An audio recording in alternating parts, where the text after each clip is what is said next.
Hello, Rebels. I'm back. Happy Friday. It's Nick Pendergast here from Rebel Counselling and Coaching. Now, today I'm going for the letter D, which is all about digestion. And talking about our gut is not always the easiest subject to talk about, and sort of nausea alongside it with digestive issues.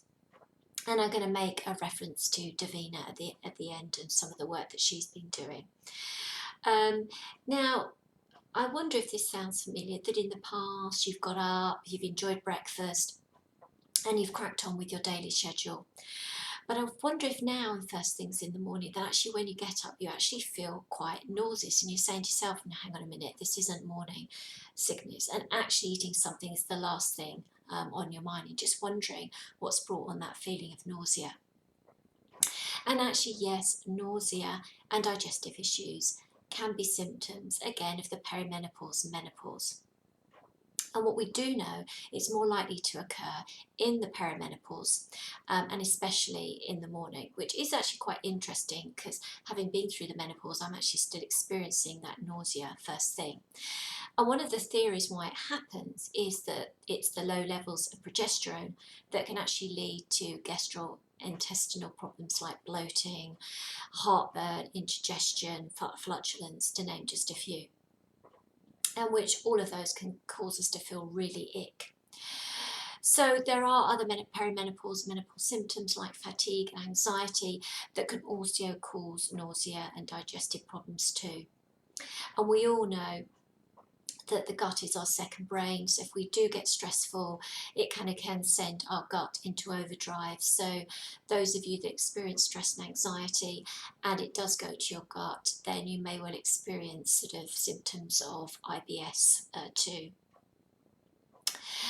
And add to the low levels of estrogen can actually pave way for high levels of stress, hormone cortisol, and the sort of fight or flight response with the adrenaline. So it's no wonder that our digestive system and our function can get out of whack. It can really go out the window and sort of switch on and off, between be it constipation or diarrhea. Now, as I said, as us as women, as we go through the perimenopause and into the menopause, we may then find that our nausea subsides, and maybe it's replaced with, gas, constipation, and stomach ache as well. So, just a few steps from me as a sort of a fellow digestive sufferer through the perimenopause and menopause. First thing is see your GP. So if you have noticed any significant changes to your gut health or your bowel movements, then go along and have a chat to your GP. If you can see there's no good reason for that to happen, so there may be a feeling of fullness, you might have bloating, you might have pain, abdominal discomfort, and as I said, your bowel habits may have changed. So go along to your GP too to rule out any other significant causes of your symptoms. The next one is chew, the importance of chewing our food properly. So I think we can quite often fall into the trap, I know I do, is that we bolt our food down at breakneck speed because we want to get on to writing the next email or get on to the next conference call, just in time after we've bolted down our food, our lunch. So actually taking time out to eat mindfully, to chew our food, and really to allow our digestion to start to get going. Also, I would suggest keeping a food diary, and I know I've done that over the years, but as we can move through perimenopause and menopause, we can find that we have more sensitivity to foods or intolerances. So it's always a good idea just to keep a note of what we're eating and maybe how we felt at the time, how we felt afterwards, how we felt a couple of days later with our gut health. And then we can just help ourselves to understand what may be those foods that cause us gut issues and sensitivities, and actually we can then choose to take them out of our diet. I also would suggest that peppermint tea is a great help as well to aid our digestion.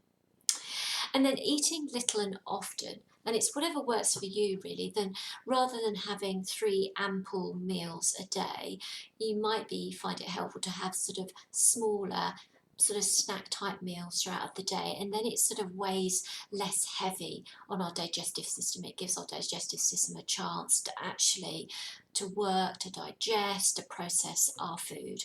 So just thinking a little bit about, maybe going easy a bit on the sort of carbohydrates. Again, plenty of protein, plenty of fruit, plenty of vegetables, and just figuring out foods that may well now be sensitive or harder for your digestive system to work with and digest. Also, you might find that fasting works for you as well, just to give your digestive system a rest overnight. So maybe you might eat later in the morning.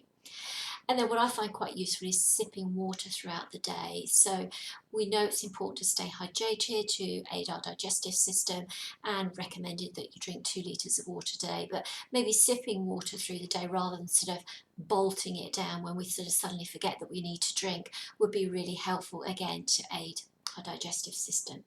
So hopefully those tips have been helpful today as a fellow sort of sufferer with digestive issues. And also at the end, I just wanted to just mention Davina as well, to say what I noticed over World Menopause Day last month now, because we're in November, is Davina did a post every day on her Instagram page about something to do with the menopause, a sign and a symptom. And I find that very helpful to listen to. So maybe tune in if you are not already on her page, go and find her and listen in. So thank you for listening. Enjoy your weekends. I'll be back on Monday, so I will be with the letter E. So take care, have a good weekend, and bye for now.